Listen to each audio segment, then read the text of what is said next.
In this video, I'm going to talk to you about investing in index funds.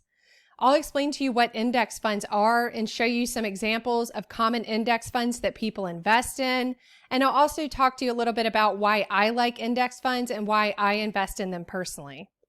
I want to start by saying nothing in this video is investment advice. I am not telling you what investments to make yourself, and I certainly would never tell someone to invest in a certain index fund over another. You need to do your own research and figure out what the best investments are for you. I am merely providing you education on what an index fund is and explaining to you why they make sense and these investments make sense in my investment portfolio. So I want to begin by explaining to you how I came to know about index funds and why I started investing in them. When I first took over my own investments and started managing my money myself and fired my financial advisor, then I made the most common rookie mistake, which is that I thought I could go out there and cherry pick certain stocks and beat the market by making investments in companies that nobody else knew about, or that I just happened to have, superior knowledge or whatever, and understand that this investment was going to make me a quick return. I would watch CNBC a lot, and I listened to the Fast Money podcast every day, and occasionally I would make adjustments or buy and sell stocks based on what I heard those people saying on that podcast.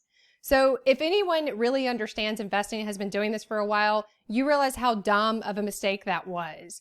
So I actually realized pretty quickly myself that this is a really, really bad idea. A good example of how I lost a lot of money doing this is that I made an investment in a Chinese tech stock. That investment just skyrocketed. I doubled my money in a couple of months. I called my dad and bragged about how great of a job I did on that, and I actually put more and more money into that stock.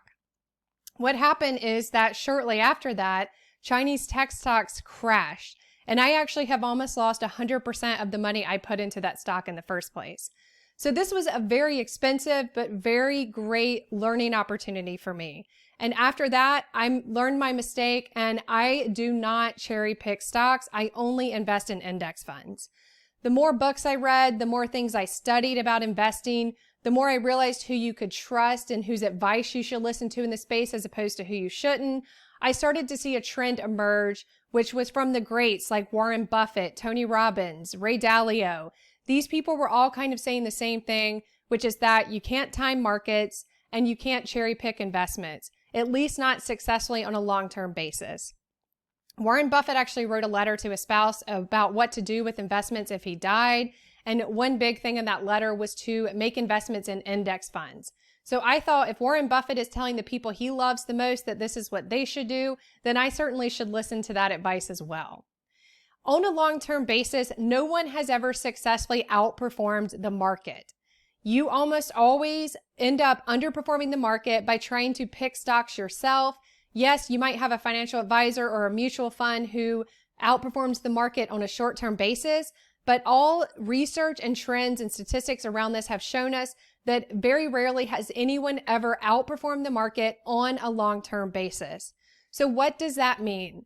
That means that you are almost always better off investing in the market itself as a whole than you are trying to pick specific stocks to invest in. So once I learned this mistake and made a bunch of mistakes, lost a bunch of money, wasted a bunch of time watching CNBC, which by the way, there's actually been studies that show some of the people that make recommendations on what stocks to buy on CNBC are actually wrong more often than they're right. And if you did the opposite of what they told you, you would be better off than if you followed their advice. So you really need to understand pretty early in your investing journey that you should not think that you're ever going to outperform the market. People are always trading on different information that's not available to you. The information available to Warren Buffett and the types of investments available to him are not available to you and I. Otherwise, we wouldn't be watching, you wouldn't be watching this video, and I certainly wouldn't be taking the time to record it. So don't think that you should ever try to, get this idea in your head that you're going to outperform or day trade. I think some of the kind of biggest misconceptions out there and the things that concern me the most out there in this realm of personal finance is these people who get on there saying they've had success day trading. Nobody has ever had success doing that. I'm familiar with some of the biggest hedge funds. I've actually advised and worked as a tax advisor to some of the largest hedge funds out there. And even they generally don't do that great on a long-term basis. And certainly, if you are someone that is doing that very successful, I would question why you aren't running the biggest hedge fund in the world then. So don't trust someone who tells you to day trade. Don't trust someone who tells you, like a financial advisor, that I can cherry pick stocks and do this and that and outperform the market. I personally like index funds. I invest in them. They align with my investment philosophy. And I've made a lot of mistakes, by not following that investment philosophy when it comes to stock market. And so, but what I have done is been very successful on a long-term basis by investing in index funds. So that's my spiel on why I like index funds, why I invest in them. It doesn't mean it's right for everybody. I know there's a lot of really savvy investors who don't like the stock market at all.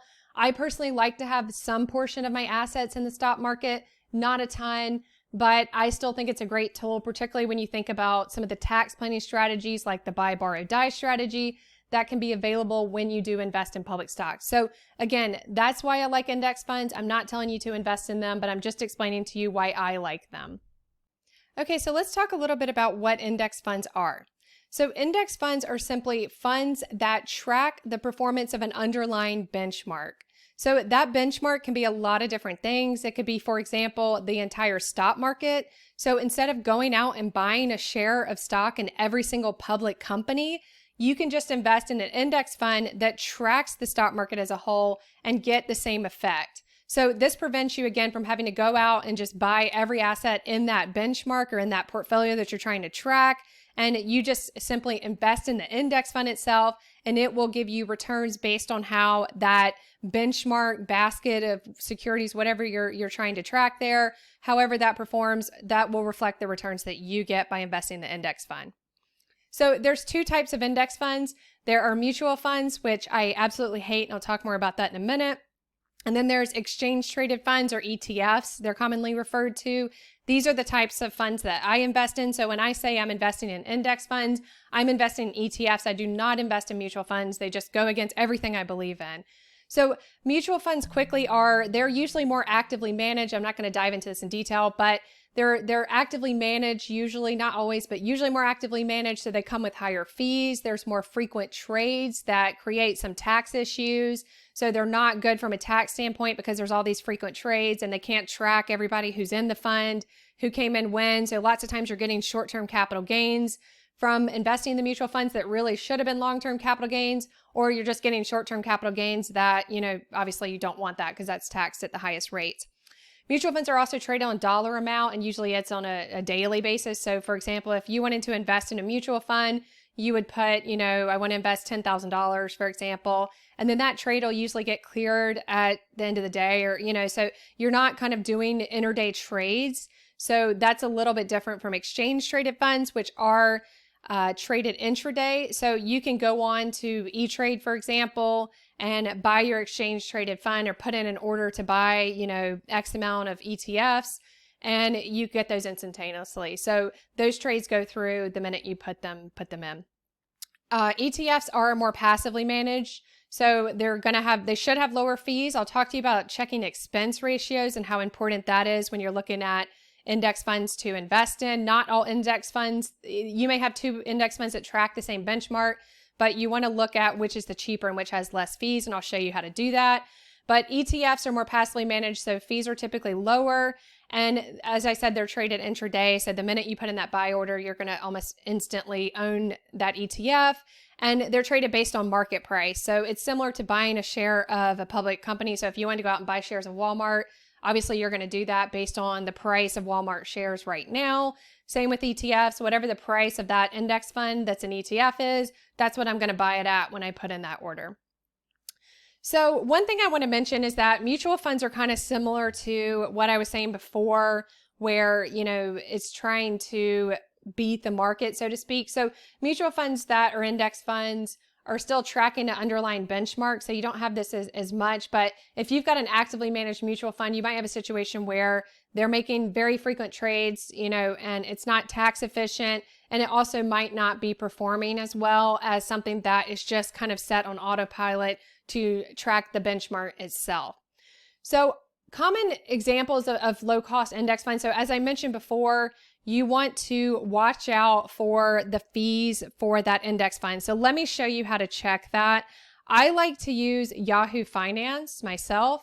So just go to, I'll link to that below in the video so you can see that. Just go to Yahoo Finance, and up here you can type in the ticker. So I'm just going to type in the ticker of an index fund that I invest in. So this is, I'll talk to you more about this, but this is a Vanguard 500 index fund.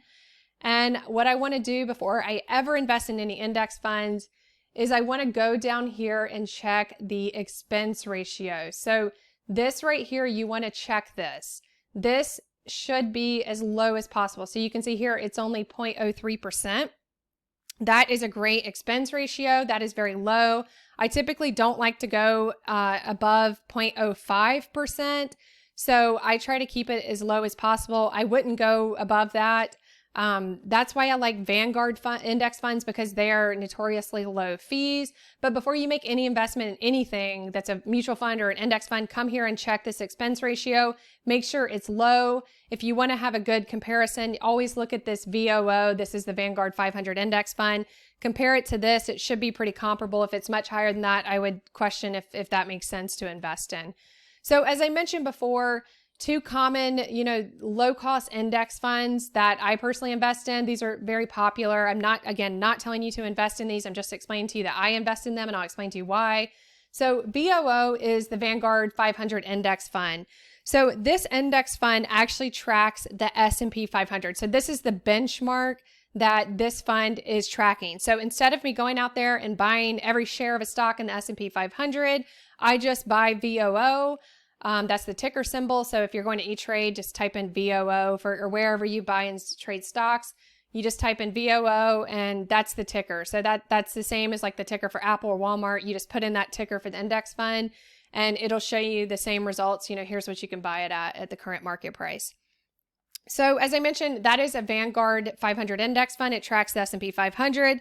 The S&P 500 is just the 500 largest companies that are publicly traded. So this is really more of very large companies. You're not getting the kind of small cap, more risky, volatile stocks in that. There are, low cost index funds. Vanguard has funds that trade, or the benchmark is small cap stocks. So I don't remember the ticker off the top of my head. I think it might be VB, but that's one that I own a little bit of to have some diversification, but that one's going to be a little bit more risky and a little bit more volatile. Another low cost index fund that I personally invest in is the Vanguard Total Stock Market Index Fund. This is ticker VTI. So this index fund actually tracks the entire stock market itself. So the benchmark is every single public stock that is publicly traded. So that one you can see, that one really gives you exposure to the entire stock market. So I like that one. I also, provide some diversification between just investing in the S&P 500.